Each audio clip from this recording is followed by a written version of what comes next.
Assalamualaikum warahmatullahi wabarakatuh. Salam sejahtera untuk kita semua. Om Swastiastu, Namo Buddhaya, Salam Kebajikan. Perkenalkan, nama saya Syaf Hania Fandi dengan NIM 20456459 TP 12754. Pada video kali ini saya akan mempresentasikan tugas case based evaluasi gizi dalam pengolahan pangan dengan mengambil jurnal yang berjudul Protein Oxidation Analysis Based on Comparative Proteomics of Russian Sturgeon After Sous Vide Cooking. Baiklah, kita mulai dari bagian A, yaitu Introduction. Ikan sturgeon adalah spesies ikan yang memiliki nilai biologis dan ekonomi yang cukup tinggi. Karena pengolahan produk ikan ini cukup mudah karena memiliki duri yang sedikit. Produk olahan ikan sturgeon masih didominasi oleh pengasapan, pengeringan, dan penggaraman karena ikan ini mengandung kadar air yang tinggi sehingga mudah rusak akibat pertumbuhan mikrobia. Kemudian, sous vide cooking adalah teknik pemasakan yang mana produk dimasukkan ke dalam kemasan vakum lalu dimasak di dalam air pada suhu rendah sekitar 40-80 derajat Celcius. Metode ini dapat mempertahankan kualitas sensorik dan nilai gizi makanan dengan masa simpan yang lebih lama. Walaupun demikian, risiko terjadinya oksidasi lipid dan protein akibat pemanasan masih tidak dapat dihindari. Nah, analisis oksidasi protein pada jurnal ini dilakukan dengan analisis proteomik, di mana proteomik adalah bidang ilmu yang mempelajari tentang keseluruhan protein, terutama struktur dan fungsinya. Penelitian ini bertujuan untuk mengetahui efek sous vide terhadap pertumbuhan mikrobia pada daging ikan sturgeon dan mengevaluasi perubahan protein akibat oksidasi. Kita lanjut pada bagian B, yaitu Materials and Methods. Yang pertama ada persiapan sampel. Ikan sturgeon Rusia dengan panjang kurang lebih 45 cm dan berat sekitar 3 kg dibeli dari peternakan ikan di Guizhou, China. Lalu ikan didistribusikan ke laboratorium di dalam box es selama 2 jam perjalanan. Ikan kemudian dipotong menjadi stik setebal 1,5 cm dan didapatkan sebanyak 359 filet. Kemudian filet dikemas vakum satu persatu di dalam kantong polietilen yang sudah disterilkan. Nah, ada 4 kelompok perlakuan nih. Yang pertama yaitu kelompok RS, yaitu sampel mentah sebagai sampel kontrol. Kemudian ada kelompok TA pada suhu 40 derajat Celcius, kelompok TB pada suhu 50 derajat Celcius, kelompok TC pada suhu 60 derajat Celcius. TA, TB, dan TC dimasak selama 10 menit. Semua sampel kemudian disimpan di dalam lemari es pada suhu 4 derajat Celcius selama 9 hari dan dianalisis pada interval 3 hari dengan 3 kali ulangan. Untuk pengukuran indikator mikroorganisme, yang pertama ada Total Viable Counts atau TVC. Filet ikan sturgeon dihomogenkan dengan stomacher blender selama 1 menit setelah dilakukan pengenceran 1:10 dengan 0,85% steril normal salin. Bakteri yang dikumpulkan dari sampel homogen ini diinkubasi pada plate Conager pada suhu 37 derajat Celcius selama 48 jam. Kemudian karakteristik mikrobiota, isolasi DNA dan amplifikasi PCR dengan cara DNA bakteri pada sampel diekstraksi dengan microelute genomic DNA region V3 dan V4 dari gen 16S rRNA diamplifikasi dengan PCR menggunakan primer 338F. Kemudian produk PCR dimurnikan. Sequencing dilakukan di Amplicon Pulse pada platform Nemasek PE250. Selanjutnya ada analisis sensorik. 8 orang dari laboratorium mengevaluasi sensori filet ikan sturgeon pada warna, bau, viskositas, dan elastisitas selama penyimpanan. Skor dari 1-5 menyatakan penilaian yang masing-masing sangat kurang baik, dapat diterima, memuaskan, dan sangat baik. Yang keempat ada pengukuran indikator kesegaran ikan. Nilai T-bars atau zat reaktif asam tiobarbiturat dihitung dengan menghitung kandungan malondialdehid atau MDA dari kerapatan optik pada panjang gelombang 532 nanometer dan 600 nanometer. Nilai TVBN atau total nitrogen basa volatil ditentukan dengan metode jadal semi-mikro. Yang kelima ada pengukuran struktur protein dan oksidasi. Tautan silang protein dianalisis menggunakan elektroforesis gel natrium cidodesil sulfat poliakrilamida atau CDSPH. Konsentrasi protein myofibrillar atau MP ditentukan dengan uji Bradford. Kemudian kandungan sulfhidril bebas diukur menggunakan metode DTNB.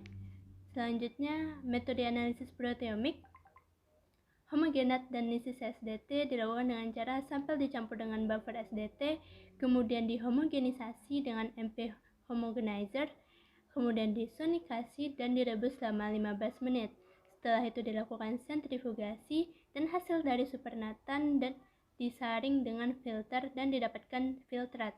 Filtrat kemudian dikuantifikasi dengan BCA protein assay kit. Ultrafiltrasi dilakukan berulang kali untuk menghilangkan komponen protein dengan berat molekul rendah dengan buffer SDT. Kandungan peptida ditentukan pada 280 nanometer dengan densitas spektral sinar UV. Spektrometer massa AQ eksaktif digabungkan dengan EZ-NLC dan digunakan untuk melakukan analisis LC-MS-PRMS. Selanjutnya yang terakhir ada analisis data dan analisis statistik. Mesin Mascot dan Proteome Discoverer 1.4 digunakan untuk melakukan identifikasi database dan analisis kuantitatif. Analisis statistik dilakukan dengan menggunakan SPSS. Next, kita lanjut pada bagian C, yaitu Result and Discussion. Yang pertama ada analisis indikator mikroorganisme. Bisa kita lihat pada gambar 1, divisi awal atau jumlah mikrobia awal menurun seiring meningkatnya suhu pemanasan, yaitu lebih tinggi dari 40 derajat Celcius. Tidak ada perbedaan signifikan antara kelompok RS, TA, dan TB setelah disimpan selama 6 hari. Setelah disimpan selama 9 hari, divisi pada kelompok RS, TA, dan TB lebih tinggi dari 7 log CVU per gram, yang merupakan batas microbiological yang diusulkan oleh ICMSF. Sedangkan pada TC sebesar 6,6 log CVU per gram. Hal ini menunjukkan bahwa suhu 60 derajat Celcius cukup untuk mengurangi jumlah mikrobia sehingga dapat memperpanjang umur simpan ikan. Selanjutnya ada komposisi mikrobiota. Jumlah mikrobiota dalam ikan sturgeon pada tingkat genus termasuk 30 genera teratas dianalisis selama penyimpanan. Kemudian kita lihat pada gambar 2A, jumlah Acinetobacter tertinggi terdapat di RS1 dan TA1. Genus yang paling dominan adalah Pseudomonas yang berwarna pink dan Aeromonas yang berwarna biru. Pertumbuhan Acinetobacter, Pseudomonas, dan Aeromonas dapat dihambat pada suhu 60 derajat Celcius. Namun, Pseudomonas hampir menghilang sepenuhnya pada suhu di atas 40 derajat Celcius. Kemudian kita beralih pada gambar 2B. Berdasarkan gambar 2B ini, semakin lama penyimpanan, mikrobiota menjadi kurang beragam dan hanya didominasi oleh beberapa genera. Intensitas warna Pseudomonas dan Aeromonas meningkat secara signifikan, sementara sebagian besar genera seperti Acinetobacter dan Chrysobacterium terus mengalami penurunan. Selanjutnya, hasil pada perubahan sensorik. Pada tabel 1 diketahui bahwa pada suhu 0 derajat Celcius, ikan belum mengalami perubahan sensorik apapun, tapi skor warna sedikit menurun. Hal ini tidak dapat dihindari karena daging ikan yang berwarna pink mudah cenderung putih setelah perlakuan sous vide. Pada suhu 60 derajat Celcius, penurunan sensorik berupa bau dan viskositas berlangsung jauh lebih lambat dibandingkan sampel kontrol, yaitu sampel ikan mentah tadi. Hasil ini menunjukkan bahwa sous vide efektif mengurangi mikroba pada sampel pada suhu 60 derajat Celcius dan memperlambat pertumbuhan mikrobia selama penyimpanan. Elastisitas kelompok TB dan TC menurun lebih lambat dibandingkan kelompok RS dan TA. Hal ini disebabkan oleh penyusutan struktur protein karena diameter serat otot berkurang secara signifikan antara 50 derajat Celcius sampai 60 derajat Celcius. Nah, bisa kita simpulkan urutan penurunan sensorik pada sampel dari yang tertinggi ke yang terendah adalah kelompok RS, TA, TB, dan TC. Yang ketiga, ada analisis indikator kesegaran ikan. Jumlah produk oksidasi primer dinyatakan dengan nilai T-bars dengan nilai batas sebesar 2 mg MDA per kilogram. Nah, pada gambar 3A bisa kita lihat bahwa nilai T-bars pada kelompok RS, TA, dan TB tidak menunjukkan perbedaan signifikan dan peningkatan yang jauh lebih kecil dibandingkan TC. Sedangkan nilai T-bars pada kelompok TC selama penyimpanan 9 hari meningkat hingga mendekati nilai batas. Hasil ini menunjukkan bahwa metode sous vide mengurangi kontak dengan oksigen, namun masih banyak faktor lain yang memicu oksidasi, seperti pemanasan, cahaya, logam transisi, dan masih banyak lagi. Oksidasi protein saling terkait dengan oksidasi lipid. Produk oksidasi dari satu zat akan mendorong oksidasi zat lain. TVBN atau total nitrogen basal volatil untuk pengukuran indikator kesegaran ikan dihasilkan dari degradasi senyawa nitrogen dan protein dari mikroorganisme dan aktivitas enzimatik. Pada gambar 3B, setelah penyimpanan selama 6 hari, nilai TVBN tertinggi dihasilkan oleh kelompok TC, yaitu sebesar 22,64 mg N per 100 gram, yang sudah melebihi batas atas, yaitu 20 mg N per 100 gram. Maka, walaupun pemasakan dengan metode sous vide pada suhu 60 derajat Celcius dapat memperpanjang umur simpan ikan dengan menghambat pertumbuhan mikrobia, kesegaran ikan selama 6 hari sudah mengalami penurunan akibat oksidasi hingga kadar normal. Selanjutnya yang keempat yaitu hasil analisis struktur protein dan oksidasi. Protein myofibrillar atau MP adalah sebuah komponen fungsional utama yang bertanggung jawab atas lebih dari 65% dari total protein dalam otot yang berperan penting dalam pengolahan daging. MP gel yang dibentuk oleh induksi panas memiliki pengaruh yang besar terhadap oksidasi dan degradasi protein.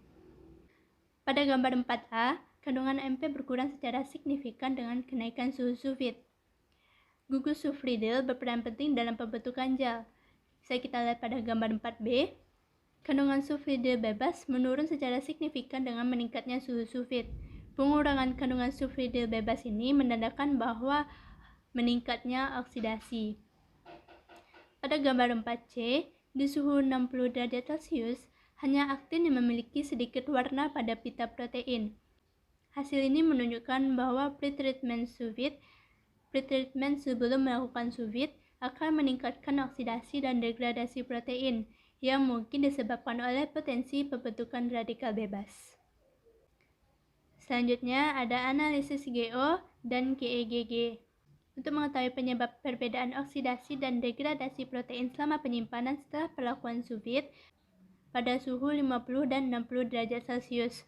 Metode proteomik diferensial dan komparatif digunakan untuk menganalisis komposisi protein kompleks dari daging ikan sturgeon Rusia pada tingkat molekuler. Pengayaan GO pada 3 kategori yaitu proses biologis, komponen seluler, dan fungsi molekuler yang bisa dilihat pada gambar 5A, yaitu perbedaan utama antara protein yang diperlakukan dengan 50 dan 60 derajat Celcius adalah terutama pada BP dan CC-nya, yaitu proses biologis dan komponen selulernya, terutama proliferasi sel dan proses metabolisme yang mungkin disebabkan oleh respons stres protein yang berbeda terhadap suhu yang berbeda pula. Pada gambar 5B, gradien warna yang lebih dekat ke merah menunjukkan bahwa semakin tinggi tingkat signifikansi pengayaan saluran GEGG. Kesimpulan dari penelitian pada jurnal ini adalah pemasakan dengan metode sous vide pada suhu 60 derajat Celcius secara efektif dapat memperpanjang umur simpan filet ikan sturgeon selama penyimpanan di suhu 4 derajat Celcius. Metode sous vide ini juga dapat menjaga kualitas ikan dari kerusakan akibat mikrobia, terutama Pseudomonas dan Aeromonas. Namun, oksidasi protein masih tidak dapat dihindarkan karena adanya perlakuan sebelum pemasakan dengan sous vide. Sekian presentasi dari saya. Mohon maaf apabila masih ada kurang dan kesalahan. Assalamualaikum warahmatullahi wabarakatuh.